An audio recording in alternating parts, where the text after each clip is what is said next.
What's going on, boys? My name is Sid, and of course, the few things that I have to plug at the beginning anyway. Look, Motorfest giveaway, subscribe. Every 10,000 subscribers, an extra copy, so subscribe, promote the videos, whatever, who cares? But we're going to be giving away a copy of Motorfest, obviously, up to 5, depending on how the sub count goes by launch. But obviously, eventually, all 5 will be given away once we hit 100,000. And here's the socials. Look, if you're on any of those platforms, go check them out. I just wanted to get the plugging out of the way with. What's going on, boys? How's everyone doing? Motorfest. We just finished it. The Motorfest beta's gone. It's over. Fun has been cancelled. It's over. We can't play the game now until launch. And I'm so actually distraught. I enjoyed that game so much. Straight away, I want everyone to as you watch this video or after or whatever, leave a comment. Give me your full thoughts on the game, whether it's 50 paragraphs, whether it's just simple, I think the game is whatever, right? Give me your full thoughts on the game in the comments down below. Let me know what you think. Just fully put down what you're saying about the Crew Motorfest. If you want to go in depth, go in depth. But I'm going to talk about a lot of it. First of all, we have to talk about a bit of the obvious thing, the PC issues. See, even me, I got the issues on PC, and it sucked. It sucked. At the beginning, I got the issues, and then I couldn't get it to work, but I managed to finish the intro by going really slowly, and then I restarted the game, and then it worked. And then when I went back on Motorfest the next day to start streaming again, didn't work at all. It launched too big. Obviously, I've got 4 monitors. I've got a wild layout for my setup, which I'll show you.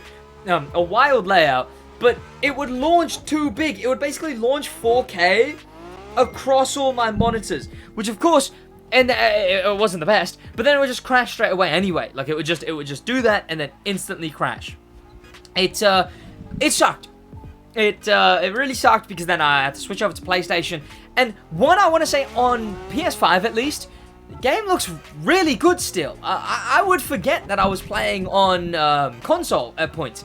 The game looks pretty damn good on PS5. In fact, the gameplay that you're looking at right now, which is from my wheel gameplay channel, which a lot of gameplay is going to be going up on there very soon, so subscribe to that. This gameplay is PS5. Did I say PS4? I better not have. This is PS5 gameplay.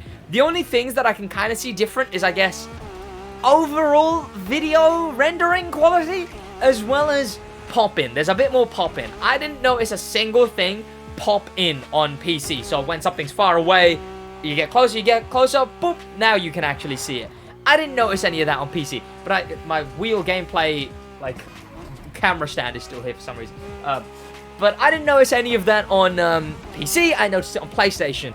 I really want to see how this game runs on PS4, because surely it's atrocious. Surely it sucks on PS4. Like, utterly sucked. But in the meantime, I'm, of course, it sucked. I know a lot of people experienced the PC issues, and I wanted to address that off the bat. Like, the game, I thought it was amazing. When it works, the game's amazing. You're going to see a lot of gameplay, or like I said, on the channel, on the main channel, on the wheel channel. If you want to see a more in-depth conversation about the game, you can find that on the podcast, the Stick Drift podcast, out every single week. So there's stuff like that.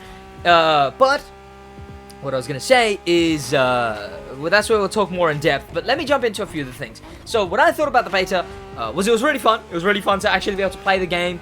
A third of the game's final content, right?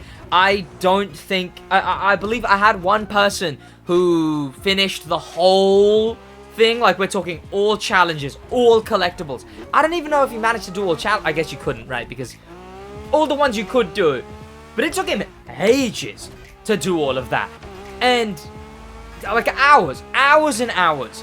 And that's only a third of what the final game's gameplay is going to be. The final game is going to have 15 playlists. 15 playlists worth of feats. 15 playlists worth of photo ops. 15 playlists worth of challenges and rewards. Rewards that include vanities, engine swaps. If I remember, I'll play the clip of engine swaps right here, right now. Here's the clip of me messing around with the engine swaps.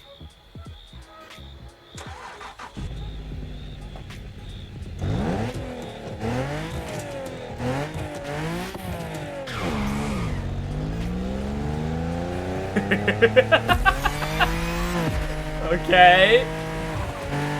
Oh, Jesus. And even better than that. Wait a minute. Something does indeed seem off. We have a V6 JDM engine in the Porsche Taycan. But not only that, it gets even better.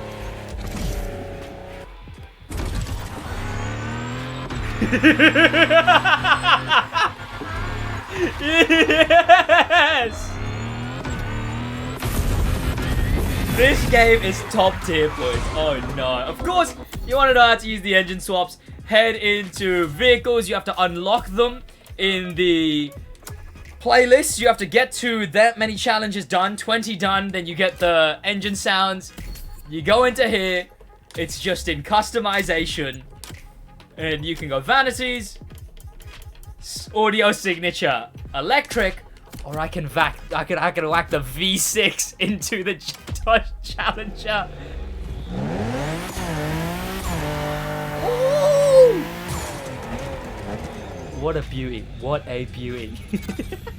And then on top of that, 15 total playlists. We've got Donut Media, Liberty Walk, 15 playlists worth of events. So minimum like 100 plus events at launch, plus a developer interview that I did, which confirms events being added every season. So we've got this game chock full of content. And then, you know, not only that, but they're fun. They're actually fun. People were like, oh, there's no base events to do. They've done it the best way they can. There is base events. The playlist events double as base events. So you can do them in their theme, play them out in their theme, with the mood, with the specific car. And then when you finish the playlist, you can now go to any of those events, change the spec, change the weather, change the time, change the car you do it in, change the, everything about the event. Every single event doubles as a base event, because you can fully redo them into any spec you want. So, again, there's not only 100 plus events at launch, but there's all of those events can be redone as their mainline story to progress the monthly activity, or in literally any other way you want. The game is set. It's totally set for all of that. Not only that, but one other big thing I want to talk about is the PvP in this game. This was the main area where PvP was going to be tested. You'll see two videos, one on the Grand Race, one on the Demo Royale. One of those is a lot more underrated than everyone thinks, right?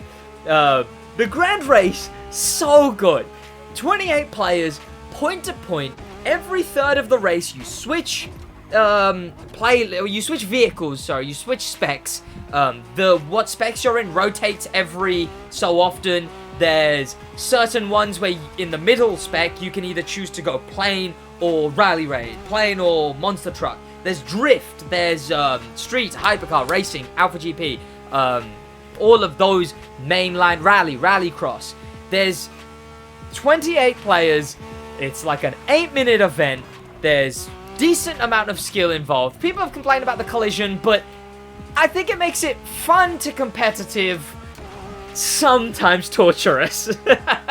But I don't take myself seriously enough to be like, oh my god, I can't believe there's collision on. It's whatever, it's fun.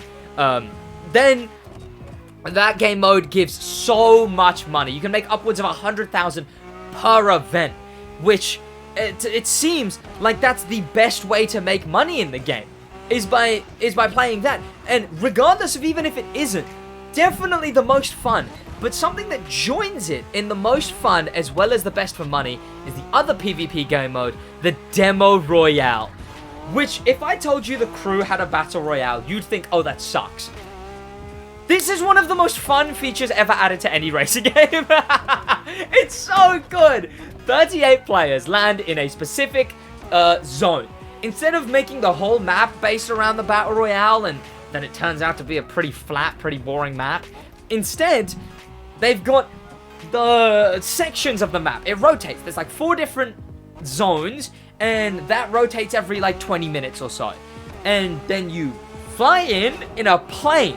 You fly in a plane, you land, loot, which increases your whole team's loot, so there's actually like an aspect of needing to do that. You get loot, and that does it for your whole team. Then you ram into people, you outplay them, you outdrive them, you actually have to damage them, you get hit markers, you destroy people, get kills, you loot, you have an ultimate that charges up with loot or with damage dealt. You charge your ultimate, and then you're a monster truck for a certain amount of time. You get a longer amount of time the more kills you get. It's so much quicker, so much more powerful, but terrible handling. You can counter a monster truck just by leading it in a goose chase in a circle and wait for its timer to run out. There is such a perfect balance in this game mode. It's crazy.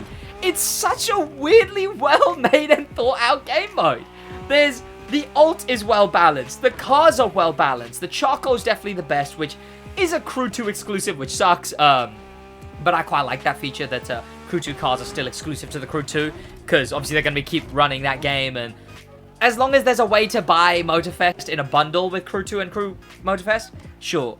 But Demo Royale, and then you win, right? And then you try and win. You go to the zone, you run in zone, the map feels good. The graphic quality of this game, the fact that this game looks so cinematic all the time, helps so much. You'll see it in my Demo Royale video. There's multiple times where we're doing certain maneuvers, and it feels like something people would call unrealistic in a Fast and Furious movie. The kind of maneuvers we're doing with the graphic quality. It's such a fun game mode. I love Demo Royale, man. It's so good. And both PvP game modes, I will definitely be trying to do a kind of competitive league for. I'm going to get in touch with Ubisoft, and I'm going to try my best to get a full competitive league. Maybe, hopefully, try and get something in the game that helps me do so, like custom lobbies or at least a spectate lobby, something like that. But for now, it's just going to be, I'll figure it out, and I'll have like a custom competitive league for Demo Royale. We'll have to see what happens with that. It's pretty damn fun though. Same with Grand Race. I'll do the same with Grand Race too. But the PvP game modes are some of the best things in this entire game. And of course, that's the end game, is the big thing, is that you finish the 15 playlist, which will take you probably closer to 40 hours to finish everything. We're talking an hour per playlist. Then the challenges and the collectibles and the feats and the photo ops for each and every single playlist. There's gonna be a lot to do in this game. And then after that, there's the PvP, which gets you so much money. Then after that, there's the custom show, which I haven't even talked about. Submit a car, people vote if it looks good, and then it gets rated and it gets put up top. You get money for it, a lot of money, I think. I don't know. Then the summit. The summit is unchanged. There's a few different systems for it, like you don't get rewards for specific events. It's like play 3 of anything in the summit, and then you get a reward. Play 6 of anything in the summit, you get a reward, and then play 9 of everything. So everything. And then you get a reward, you know. The summit's fine. It's exactly what it is. I like the new UI. I like that it's just in the pause menu instead of going to a location. But it's kind of mostly unchanged. Some things that weren't changed, like the photo mode and the livery editor, they're kind of annoying that they weren't changed, because I mean, the photo mode was already really good in the Crew 2, sure. The livery editor definitely could have used some work. Why are random buttons switched around? I understand that I'll get used to it eventually, but it's really annoying when I'm trying to hide the UI of a photo and I'm in the replay mode. It's really annoying when I'm trying to design a livery and I have to go, I'm trying to do something and I'm like, oh wait, that's just been changed to a different button. Like, you can't hold square and scroll to group everything. You have to individually tap everything to group stuff. Weird little changes for the sake of changes. How many times have you guys opened the fast fave menu and gone, oh wait, no, I didn't mean to do that, and now you're in a boat? and now you're in a boat, right? Like you open the fast fave menu, you're like, oh great, I didn't mean to do this. Let me leave the fast fave menu. You're in a boat now. What? You have to instead click the fast fave menu button again to close it. It's instead of left, right, up, D-pad, it's X triangle circle, a square triangle circle.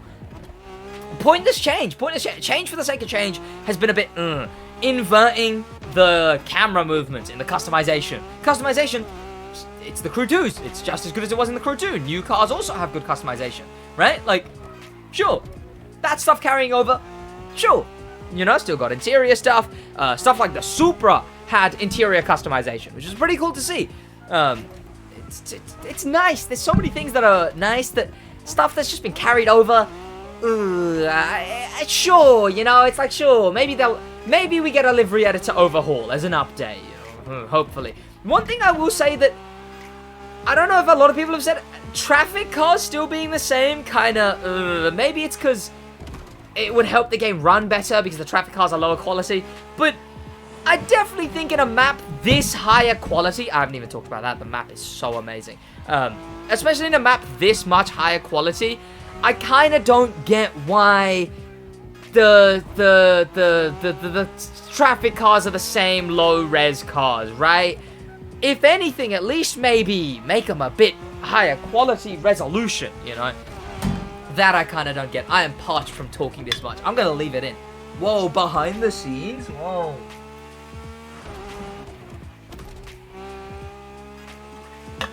SidWaj drinks water. Relatable moment. Like I was saying, map, amazing quality. Such amazing quality.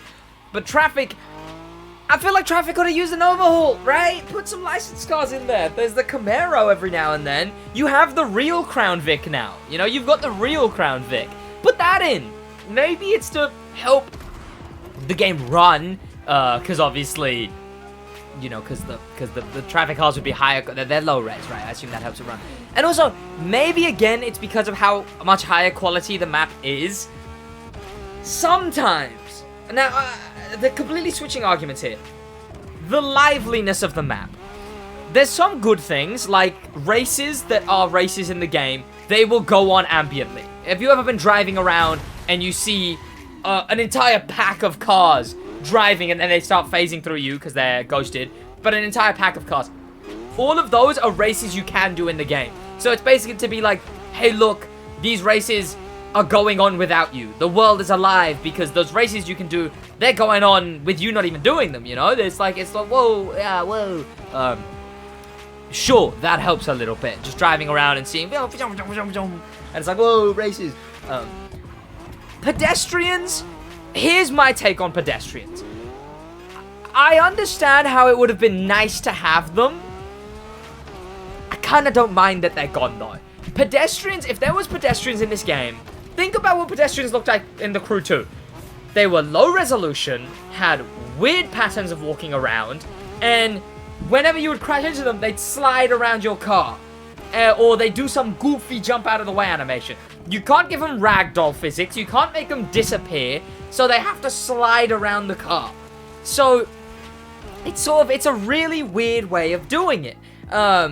So I understand why, not only for that reason, but also to help the game look as good as it does, I understand why there isn't any pedestrians. I do get that, because it's sort of a lose-lose. Either you add sections of the map that are gated off, and you can't go in them. You see that in some of the, in the off-road area.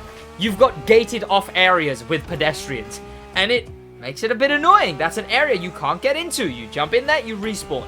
It's a lose-lose. Every way of doing it either will look low-res, look low quality, make the game feel janky, or add extra areas where you aren't able to enter anymore. Definitely a lose-lose. So I understand why the choice was made to just go no pedestrians. I don't think that's the main issue sometimes making the map feel empty. The traffic density. There's no... You can go a full minute, 2 minutes, 3 minutes, 5 minutes driving around and not see a single bit of traffic. How is that possible? Why is that possible? That you can go so long without seeing any traffic. Maybe it'll annoy some people. Maybe switch it off for just the feats. But traffic density is a big issue. That's what I think is the main thing making the map feel dead sometimes. Yeah, traffic density. Maybe it's a performance issue, but I would like a traffic overhaul, increased density.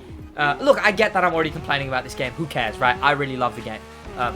But traffic density as well as re-overhaul the traffic models. Whatever, it's a little complaint. I don't really care. Same with like stuff that's the same as the Crew 2.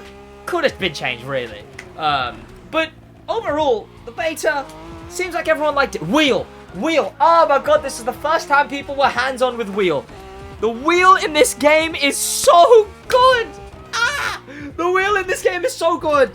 The physics feel good. The handling feels good. The having to actually rotate over and over again. It's so good.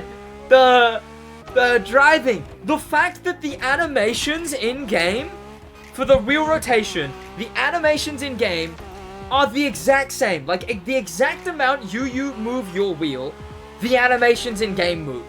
That's such a cool mode. There's such a cool thing to do. It feels nice. It's nice to race with. I heard some complaints about using the wheel in PvP. I don't know why you would ever use wheel in PvP. That's just a death wish regardless, right? Like, especially, it's like playing auto in PvP. Would you want to, like, crash and then go, oh, right, let me go into reverse. Go through every, like, I don't know, it's weird. I wouldn't use wheel in PvP. And surely if you're playing, like, a 28-player collision or a battle royale, I hope people understand why. Obviously, the PvP isn't made for wheel, and you wouldn't want to. But outside of that, I've heard some complaints, but I thought, like, majority, I've heard nothing but, like, love for the wheel of the Crew Motorfest. Really, really cool, and I really enjoyed it. I couldn't get enough of it. I enjoyed the wheel so much. I loved it. I hope everyone else tried the wheel and loved it as much as I did. It's so cool. But finally, I guess, what's upcoming? We know that the game releases September 14th. 3-day early access on an unfortunate date. If you get the gold or ultimate editions. And then also, on top of that, something. The thing that is updates. We have, of course, first month goes American, then we have European, American, then we have JDM, then we have European. On the first month, we will see the Dodge Challenger Red-Eye Hellcat, Charger Red-Eye Hellcat, the Chevrolet Chevelle, and the BMW M4 in the year 1 pass. Then month 2, we get the Nissan Z as well as the Nissan Silvia S14? 14, 15, one of those. That will be month 2. And then we get 2 Ferraris, the 308 and the Stradale something, the SF90. Is it that one? It might be that one. We get that. Then month 3, European, because the first season is Cars Across the World. So the first 3 months. Seasons are now 3 months instead of 4. Much better way of doing it. Split up into 1-month chunks. Much better way of doing it. Then we get Season 2 in December. 3 months long again, as far as I'm aware. December, Season 2 is Hoonigan. Not only do we see every car from Season 9 of the Crew 2 carryover, but we'll see Hoonigan in the Crew Motorfest. Hopefully that means nothing other than we get the Hoonicorn, and I cannot wait to drift the Hoonicorn, man! Something I forgot to talk about is there's been a lot of detail everywhere. Attention to detail is crazy in this game. The clouds for planes, the clouds are so much nicer. The drift physics are really, really nice. The, and everything on wheel, right? The drift physics. Monster trucks are so much more fun now. Rally feels fun. Off-road has such a satisfying slide to it. Drag is still pretty damn fun. Drag's alright. It's whatever. It's drag. It's drag. Boats are probably the most untouched thing. The water doesn't feel as good as it was in the Crew 2, honestly. But all of those...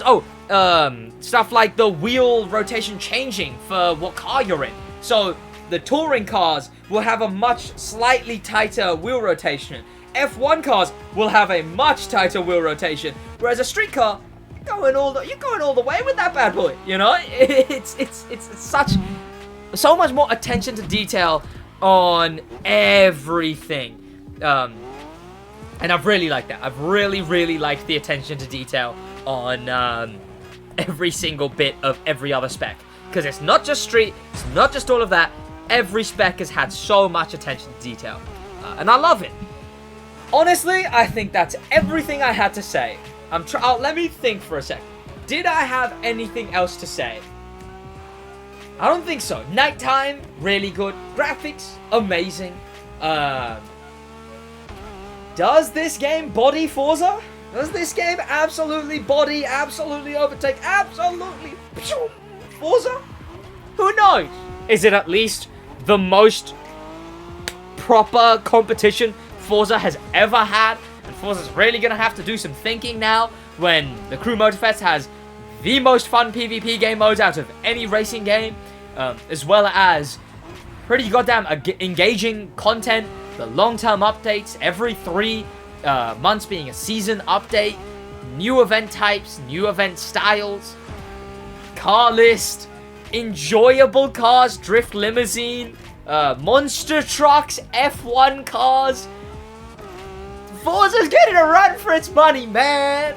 We'll have to see the game at launch. I can't think of anything else, but I will enjoy reading your reviews in the comments. Thank you to popular members, especially thank you to famous members, and an insane thank you to star members, Danimal the Manimal, Mystic Ghost, and Grim Pepper, and an insane top of the top thank you to Icon members, Bad at Games 02, Liam to Drip. I will see you boys in the next one in a bit.